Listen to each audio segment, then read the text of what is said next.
Uganda causes an upset in a regional golfing tournament, and we look at how junior golfers are being prepared for the big stage. Hello and welcome to Matchpoint, bringing you the latest in sports from Africa and beyond. I'm Famida Miller. Also coming up, we tell you about a global competition in a sport rarely seen in Africa being held in Cape Town. And we look at what the incoming administration in Nigeria needs to do to uplift sport in that country. We begin in East Africa, where there's been an upset in the African golfing scene. Uganda's won the Africa Golf Zone 6, ending South Africa's dominance of the regional championship. Leon Senyenga reports. The East Africans were never favourites in this year's edition of the Africa Golf Championship, but were determined to go against the odds. Uganda went into the final round of play equal on points with defending champion South Africa, and whoever put out a strong play would carry the day. South Africa would be undone by the disqualification of their captain Tegan Ghosh. He was 10 minutes late for his tee off. Uganda would go out guns blazing and return 6 wins to the clubhouse.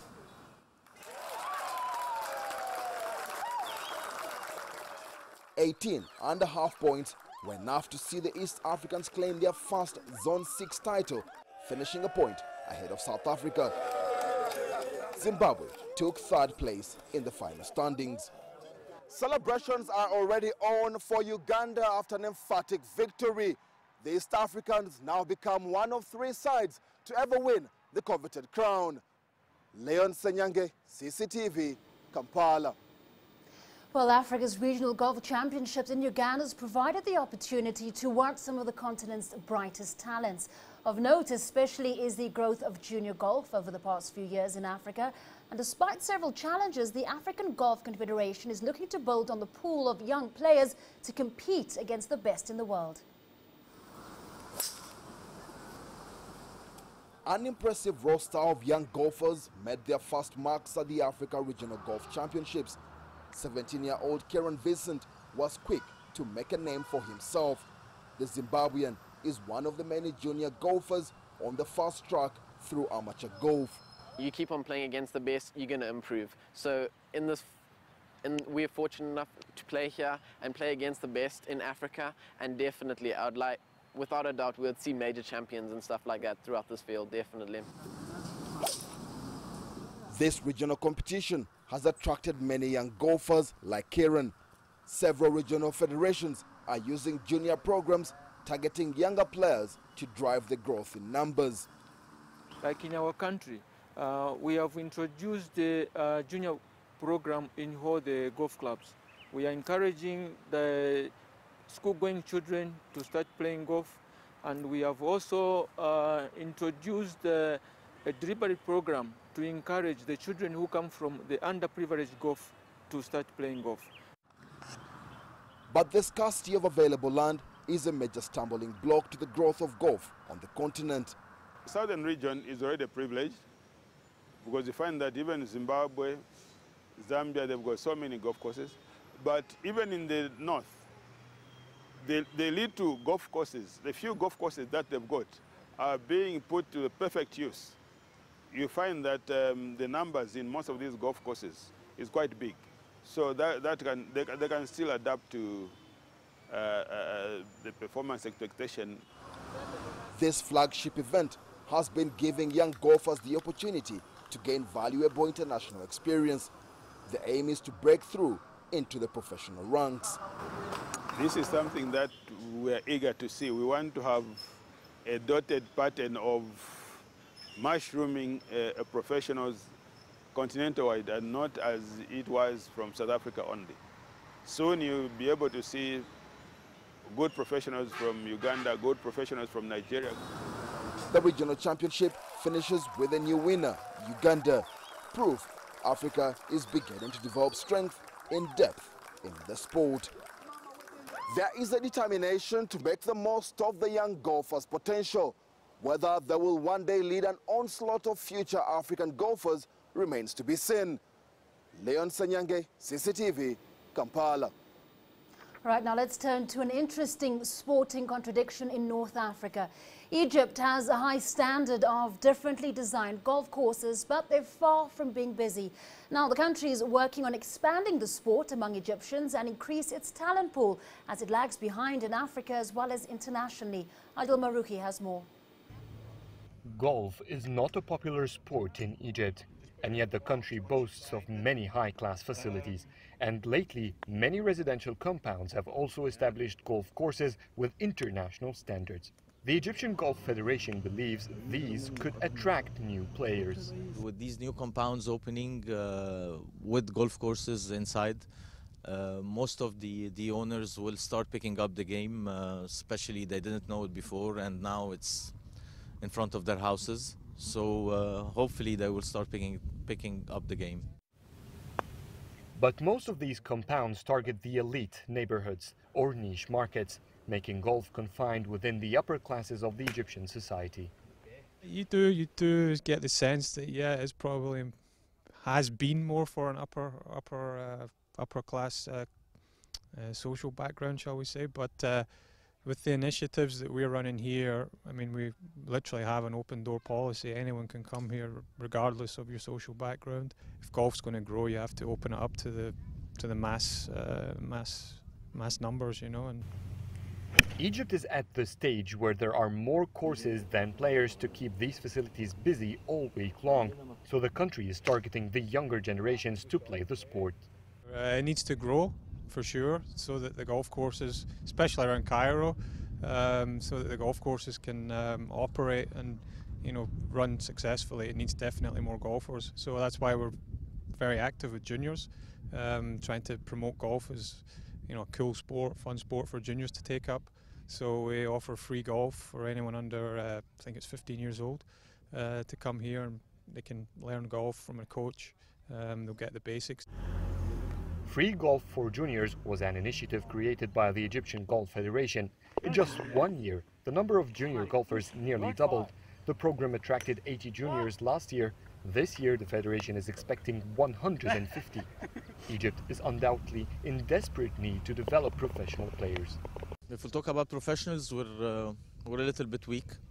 It's a big gap between us and between the Egyptian professionals and the international professionals. For the amateurs, we are the number one in winning the Pan Arab Championship. We might be number 5, 6 in Africa. Up until 2010, the peak era of Egyptian tourism, golf courses were busy with tourists. They used to come from November, escaping from the cold weather that shuts down golf there. As Egypt is getting closer to political stability, the country hopes that its foreign-based golfers would be returning to boost the sport soon. All of the recently established golf courses in Egypt have been created by internationally recognized designers, making the country have one of the most unique and diversified set of courses in the region, and most importantly, the cheapest.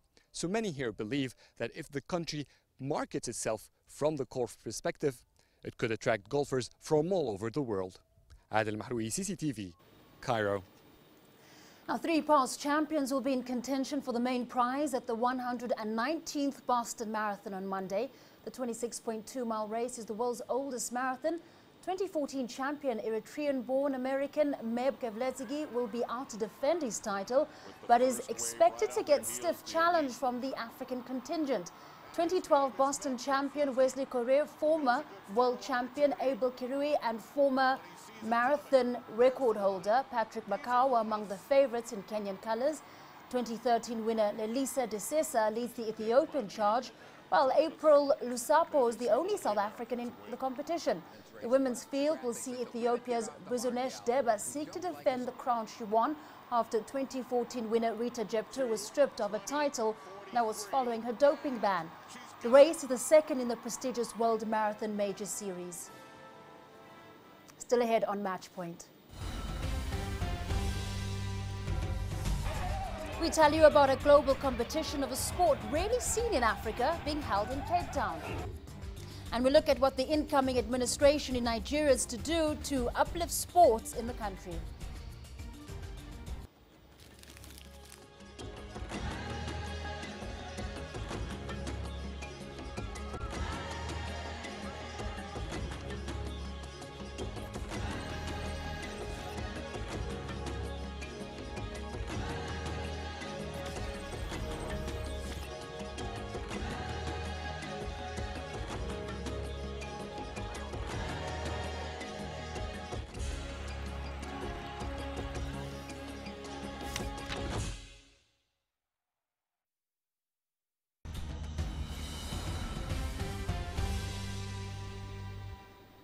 Welcome back.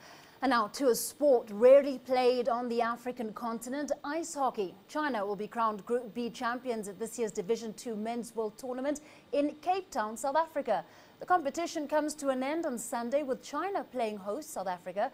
But after winning all of its 4 games so far in the round-robin competition, the Asians already have the title in the bag with a match to spare.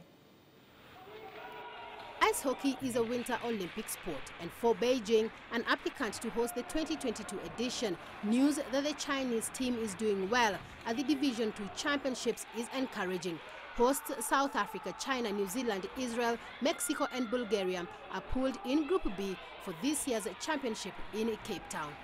After winning its first 3 games against Bulgaria, Israel and New Zealand convincingly, the Asians suffered a scare against Mexico. Leading 2-0 in the first period, the Mexicans fought back into the game to draw the second period 2-2. But China dug deep to win the third period and take the match 5-2 overall.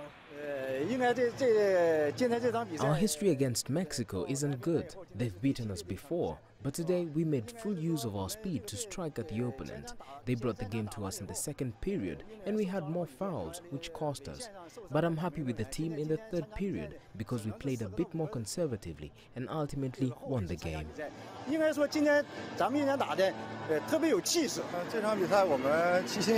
This match against Mexico was won by good teamwork, not just my contribution. Every team member played their part in the game. I am 32 years old, the oldest in the team. I hope our young teammates can play better and take ice hockey in China to a higher level.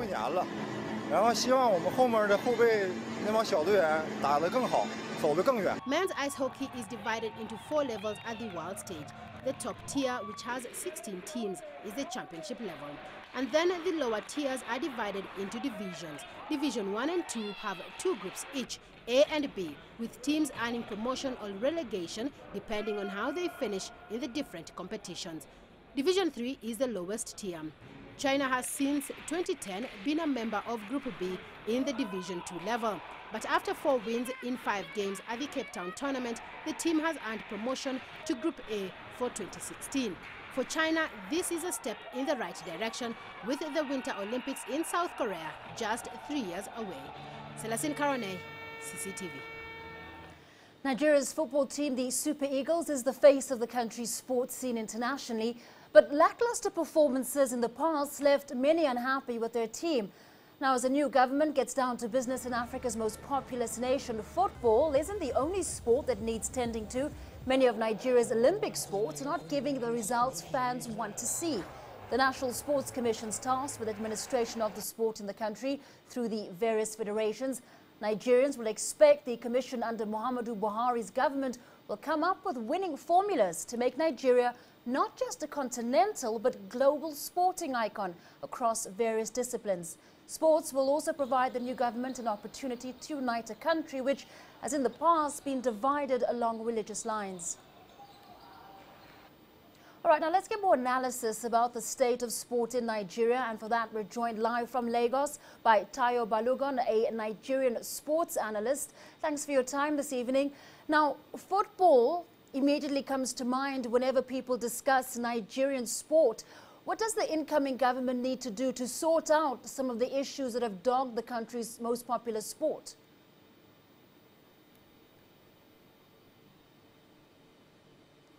Yeah, thank you for having me. One of the things that I do believe that this incoming government would do is to restructure the National Sports Commission, like you said earlier on. The fact of the case is that the National Sports Commission has been politicized and it has not been allowed to perform a functional role as a sports advising body or as a body that is meant to make sports develop in this country. What we have is a situation where political considerations are being made in terms of who gets to do what. At the moment, the person that is the Director General of the National Sports Commission is a politician. And that is different from what should be the case. We had expected that the Jonathan government was going to make sure that it was a professional that would replace the former Director General. But what we had is a politician coming in. And the structure at the moment is skewed, and it is not meant to be able to give us what we want. I expect the the incoming government of General Buhari to restructure the National Sports Commission decide to give a tenure to the Minister of Sports. The situation we have is that the Minister of Sports is just picked from nowhere. Sometimes they give us somebody who doesn't know anything about sports, and the result is that he takes decisions that are not particularly helpful to sports development. And that is the situation that we found ourselves. We expect that in the new situation that we are going to get into, things are going to be much, much different. Now, Tayo, in terms of that reconstruction as well as that restructuring as well as development, one of the areas that may have to be looked at is athletics. Now, Nigerians do excel in that sport, especially sprints, but many of those who succeed are based abroad. How then should the government go about developing talent locally, especially looking at the available sporting facilities?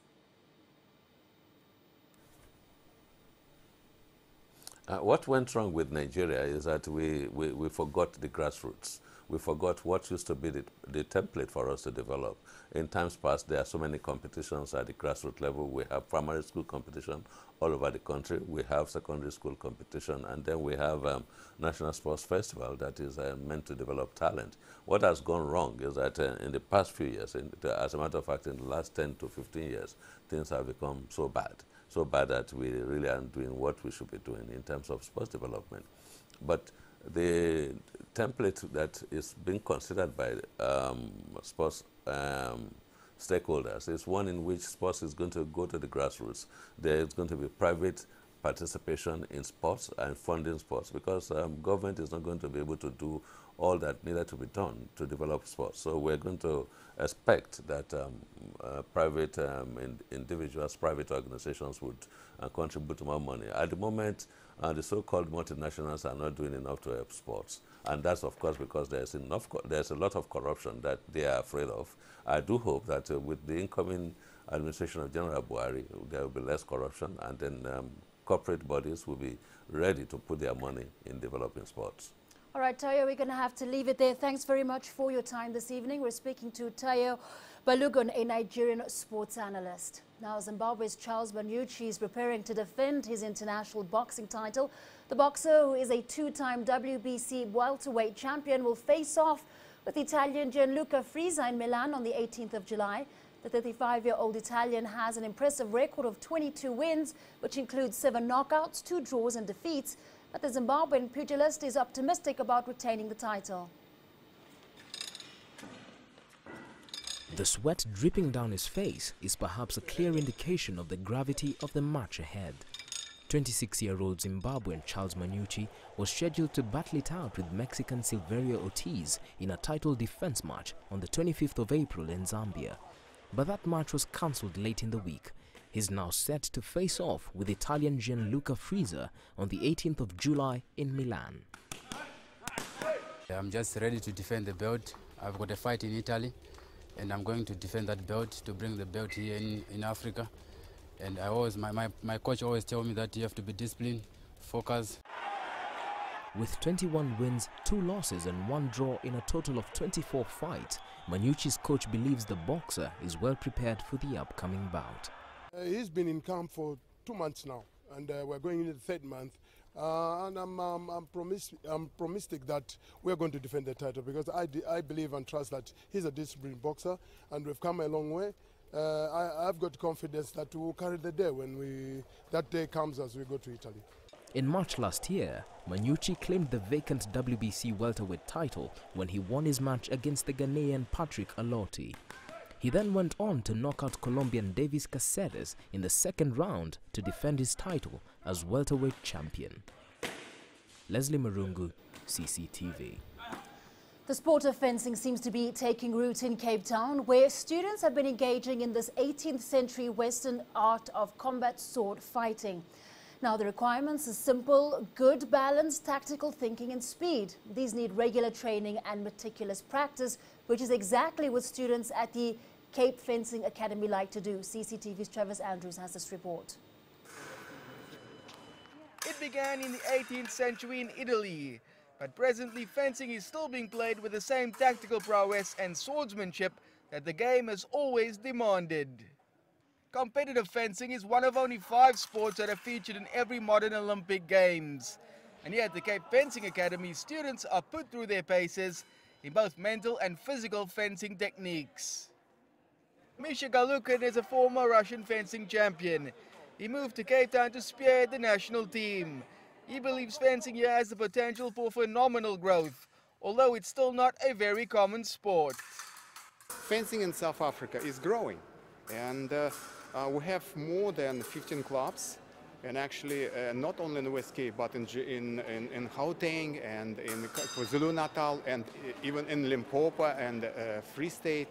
So actually it's every university has got fencing clubs. In the communities we have fencing clubs, and it was a result when they opened the coaches fencing academy. Many junior coaches graduated that. As a result, fencing started to grow. Techniques and movements in fencing are quite clear, offensive and defensive, with the ultimate aim of landing a successful hit on an opponent and winning the game. South African fencers have managed decent performances on the international stage and have moved quite significantly up the world rankings. We have very, very good achievements for the last decade, 10 years. So we are participants of all world championships every year, and junior and senior. South African national team participated in 2 Olympic Games in Athens in 2004 and China 2008. We ended like in the top 10 teams in the world. A winning crop of talent is usually sourced from the youth of the country. Plans are underway to also grow fencing at a grassroots level, and some rising stars have already been unearthed. Puntu Medyashani and Ati Vuntu hail from Khayelitsha, a township known for violence and poverty. They are training on and have set their sights firmly on reaching the highest echelons of the sport. I would really like to be a world champ, and then I would really love to go and compete in the world champs. And yeah, that's it. I would really love to go to world champs and to engage more in the sport. So I would love to become a world champion in fencing, because fencing is a gentleman's sport, and I'm very passionate about it. And like one day I want to see myself in the top of the world. With every fencing champion though comes commitment, discipline and lots of training, all of which can be seen at the Fencing Academy almost every night. Travis Andrews, CCTV, Cape Town. Somalia is hoping to make a continental mark in football by qualifying to compete in the 2019 Africa Cup of Nations. The country's national football team is the only other side, apart from Eritrea, that will not take part in the qualifiers for AFCON 2017. Here's Mohammed Emoga in Mogadishu with more on Somalia's football dreams. Somali football authorities are hoping to build on the national team's recent form. The team had competed in last year's CECAFA competition, but made an early exit from the regional tournament. Now officials say the players have shown great potential, and the country is dreaming big. I can confirm to you to participate African Cup of Nations in 2019. Last time Somalia participated in the African Cup of Nations was in 1974. The Ocean Stars are one of the 2 teams left out of the African Cup of Nations 2017 qualifiers draw. They, however, promise to not only compete but show a good display come 2019. I cannot say we can win, I cannot say we'll draw or we'll lose. That is the football. But what can I promise is to play the good football and good standard.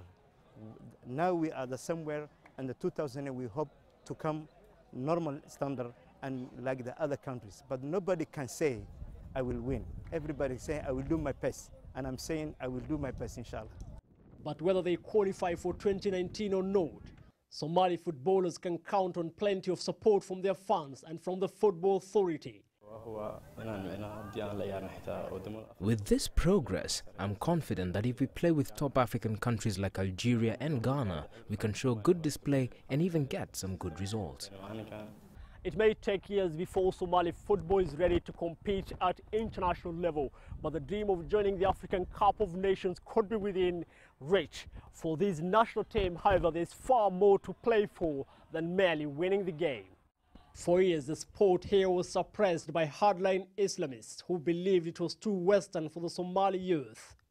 The last few years, however, football has seen a revival in Mogadishu. This team is now preparing for a series of friendlies with African countries, starting with Rwanda in a week's time. Mohamed Himoge, CCTV, Mogadishu. The Netball World Cup takes place in Sydney later this year, with Africa well represented. Malawi, South Africa, Uganda and Zambia will all be competing for a medal against the likes of New Zealand and Australia. The game in South Africa struggled for a share of the sporting spotlight over the years. That appears to be changing, as Dan Williams now reports. Looking to make the jump to the next level. Ranked 6th in the world, South Africa's netball team are now eyeing a place in the top tier of the game. And there is good reason for the optimism. A domestic league is now in place. The national side is under a new coach, and the feeling in the squad is that the Proteas can close the gap on their rivals. The top 3 teams are already talking about us out there. You know, the South Africans are giving them a hard time, and that's good, and that's exactly what we want. We want to be named among the top teams around the world, and it's possible we can do it. We can do that with the players that we have and with the experience that we have as well. To underline the newfound professionalism, the Proteas have been training at the Stellenbosch Academy of Sport. Part of the programme includes Dr. Cheryl Calder's eye gym. The eye training helps players react quicker to situations on the court. But the main focus now is on the World Cup in Australia later this year. We want to bring back a medal, and if it's a gold, then it's a bonus. So that's why we are working very hard towards the goals that we want to attain. Well, South Africa's World Cup pass has been given some extra spice. They've been drawn against fellow Africans and fierce rivals Malawi in Pool C. The last time the two sides met was at the Commonwealth Games last year, with Malawi coming out on top in their 5th place match. But this encounter promises to be a whole lot more important, as it would go some way to deciding the group. They play a different style of netball. It's not what we're used to, like the New Zealanders, the Silver Ferns and the Diamonds. They absolutely play African netball. So it's difficult to read their play. It's difficult to have a plan. I always think in rugby terms, it's like the All Blacks going up against the Springboks. It's always a big game and you never know what the outcome is. And there is one other factor that can help improve netball standings in South Africa. Durban is expected to host the 2022 Commonwealth Games, and that provides a key window for the sport on home soil. Every little girl plays netball out there, and if they open the TV and they see netball, it's what you want. You want to try and increase the level. And if we're going to have the Commonwealth Games here in South Africa, again, it's one of the ways and strategies of developing netball itself. Yes! But for now, the attention is on this year's World Cup and challenging for that elusive medal. Dan Williams, CCTV, Stellenbosch, South Africa. Well, that's it for this edition of Matchpoint. Thanks for watching.